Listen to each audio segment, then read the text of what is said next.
Hello everyone, बहुत बहुत स्वागत है आप सभी लोगों का इस अमेजिंग से वीडियो के अंदर। दोस्तों, ये वीडियो का जैसे कि आप टाइटल देख चुके हैं कि अगर आपको सीए फाउंडेशन लॉ के अंदर कॉन्फिडेंस नहीं आ रहा है तो आप लोगों ने यहाँ पे क्या करना चाहिए, क्या टिप्स ट्रिक्स क्या होनी चाहिए, इसके बारे में मैं बात करूंगा। अगर आपने मान लो कुछ टॉपिक्स नहीं पढ़े तो आपने क्या करना चाहिए, या आपने कुछ भी नहीं पढ़ा तो आपने क्या करना चाहिए, उसके बारे में मैं आपको इस वीडियो के अंदर फुल गाइडेंस देने वाला हूं। ठीक है, राइट।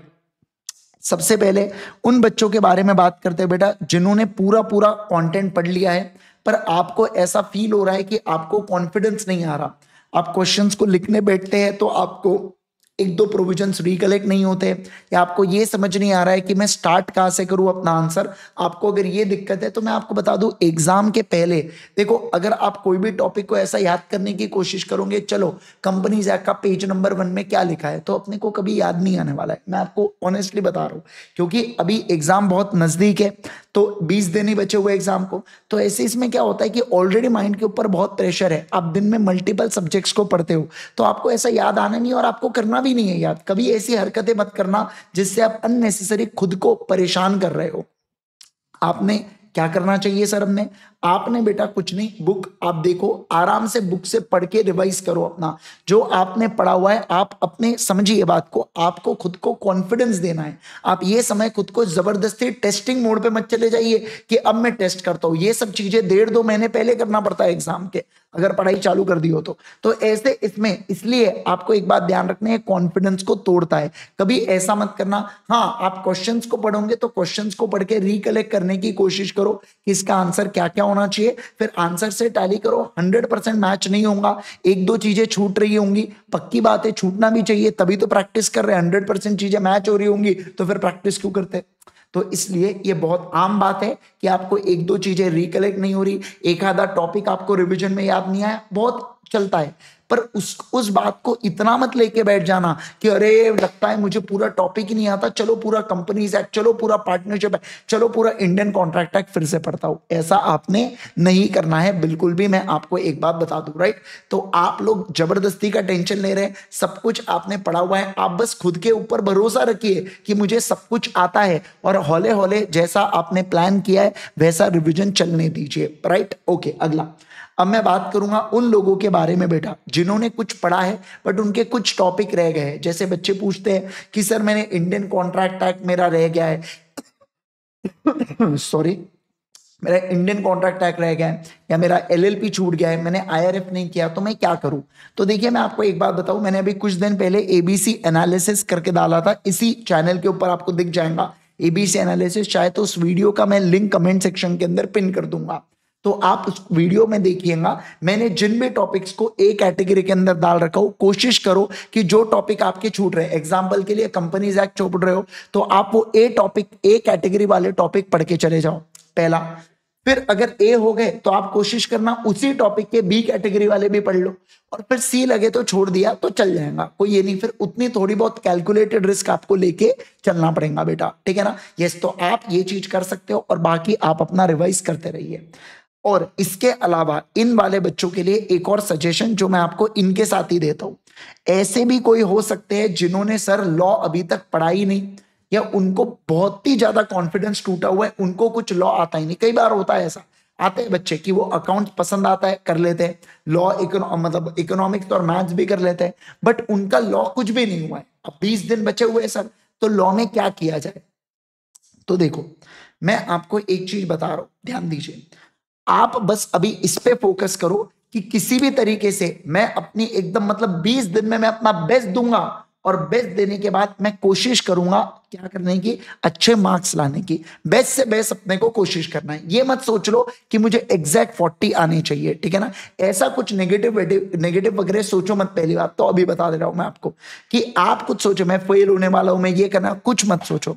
आप अभी क्या कर सकते हो, अगर आपको अटेम्प्ट देना है शिद्दत से, आप अगर तैयार है बेटा दिन का बहुत ज्यादा एफर्ट्स देने के लिए, अच्छा खासा, मतलब समझ लीजिए नहीं तो भी लॉ को 6 से 7 घंटे पढ़ने के लिए दिन के, क्योंकि आपके मैं कब, जब आपके बाकी सब्जेक्ट में अच्छी कॉन्फिडेंस, आपके बाकी सब्जेक्ट में लंका लगी हुई है, फिर आप कहां से 6-7 घंटे देंगे बेटा? तो आप वो नहीं कर सकते। लेकिन हाँ, बाकी सब्जेक्ट अच्छे हैं, वो 3-4 घंटे पढ़ के समझ जाएंगे। मैं ज्यादा टाइम लॉ पे दे सकता हूं, तो ऐसे इसमें आप क्या कर सकते हैं मैं आपको बताने जा रहा हूं, ठीक है ना। यस, अब देखो ये पूरी चीजें जो है ये करो या मरो वाली बात है बेटा, और कुछ नहीं, ठीक है। हम हमारा बस बेस्ट एफर्ट्स दे रहे हैं, ऐसा नहीं होना चाहिए कि हमने शस्त्र ही डाल दिए, कम से कम हमने आखिरी तक मेहनत तो किया, ये अपने को रियलाइज होना चाहिए। उसके लिए मैं मतलब ये चीज से कोई मैं गारंटी नहीं दे रहा हूं, बट मैं ये जरूर बोल सकता हूं कि आपने अगर ये कर लिया तो आपको एक ऐसे मतलब आपको अच्छे नंबर मिल सकते हैं। अच्छे नंबर का मतलब ये होता है कि जिस पोजीशन पे अभी आप है, आपके लिए 40 से 50 की 55 रेंज भी अच्छे नंबर होंगे, ठीक है ना। तो आप क्लियर कर सकते हैं, मैं ऐसा कहना चाहता हूं। क्या, देखो आपको सबसे पहले जाना है बेटा क्रोम के ऊपर, आप टाइप कीजिए वहां पे क्रोम के ऊपर, आपको एक लिंक पे जाना है igsir.in। क्या कहा मैंने, बोलो igsir.in के ऊपर चले जाना, ठीक है। ऊपर ही आपको फ्री रिसोर्सेस का टैब दिख रहा होगा, दिख रहा है आपको फ्री रिसोर्सेस का टैब, यस, इसमें चले जाओ। इस फ्री रिसोर्सेस के टैब के अंदर देखिए यहां पे आपको अलग अलग और टैब नजर आ रहे, CA foundation law, CA inter law. CA foundation law में आ जाना। अब देखो सीए फाउंडेशन लॉ में एक तरफ है ये पूरे रिवीजन की प्लेलिस्ट बेटा, हर एक unit wise one shot revisions covered है, detail one shot revisions covered है।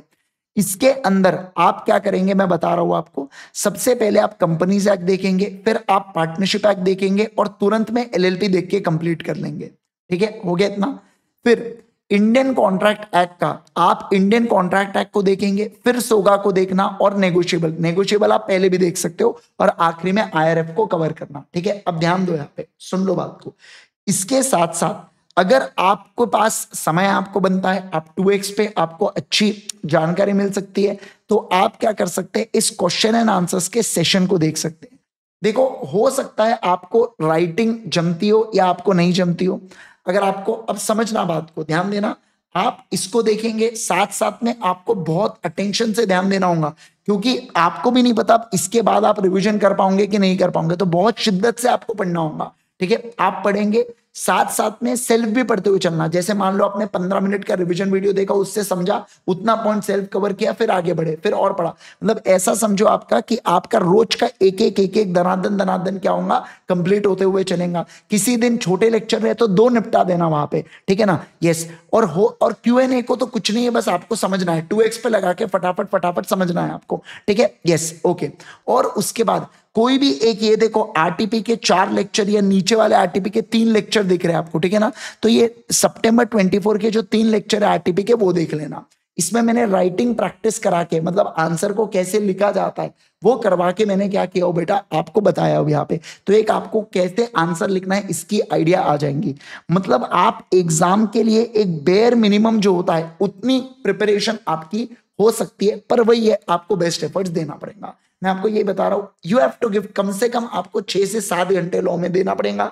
बाकी सब्जेक्ट के लिए आपके पास 3-4 घंटे होंगे। अभी बेयर मिनिमम आपकी 12 घंटे की पढ़ाई होनी ही चाहिए, होनी ही चाहिए और होनी ही चाहिए। और कुछ काम आपने करना ही नहीं है, केवल और केवल आपका फोकस होना चाहिए किसके ऊपर, पढ़ाई के ऊपर। आप अपना जो टारगेट है बेटा वो हाई रखिए। आप 300 का टारगेट सोच के चलिए, 350 का, 320 का टारगेट सोच के चलिए। जितना अच्छा आप टारगेट रखेंगे उतनी आप मेहनत करने की अपने अंदर इच्छा जगाएंगे कि नहीं नहीं मुझे कुछ अच्छा करना है। छोटा टारगेट 40 रखेंगे तो 30 नंबर आएंगे, बड़ा टारगेट रखो तो आपको डेफिनेटली अच्छे नंबर, बड़ा मतलब 100 रख दो सर, ऐसा नहीं होता।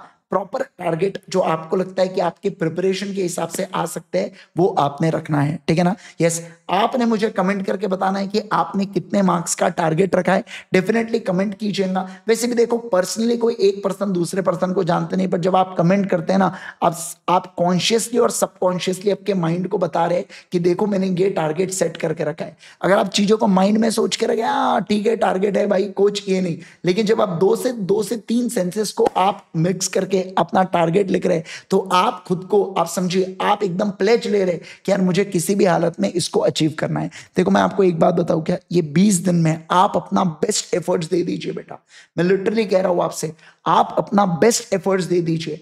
आपको पास होने से कोई नहीं रोक सकता, मैं आपको बता रहा हूं। ये 20 दिन कुछ मत सोचिए, दिन रात सुबह शाम सिर्फ पढ़ाई पढ़ाई और पढ़ाई करते रहिए, आपको डेफिनेटली बहुत अच्छे नंबर आने वाले हैं, मैं आपको गारंटी देता हूं। बस खुद के ऊपर भरोसा रखना और घबराना नहीं। घबराना किस बात से यार, डरना किस बात से, किसी बात से आपको डरना नहीं है। आप बस कॉन्फिडेंस रखिए खुद के ऊपर, एकदम बढ़िया से आपका एग्जाम जाने वाला है, right. Thank you so much once again everyone, bye bye everyone, take care everyone, hope this helps. Site का नाम भूलना मत, igsir.in, और टेलीग्राम चैनल पे जरूर जुड़ जाना। उसी साइट के ऊपर बेटा देखो टेलीग्राम चैनल का यहाँ पे आइकॉन बना हुआ है कोने में, आप देख सकते हैं लास्ट में, आप उसके ऊपर क्लिक करेंगे आपको हमारा सीधा टेलीग्राम चैनल मिल जाएगा। जरूर से चैनल ज्वाइन कर लीजिएगा। इस पे बहुत सारे पीडीएफ्स आते हैं, फ्री रिसोर्सेज आते हैं, जो आप वहां पे ज्वाइन करके आपको पता चल सकते हैं, right. Thank you so much, bye bye, take care everyone.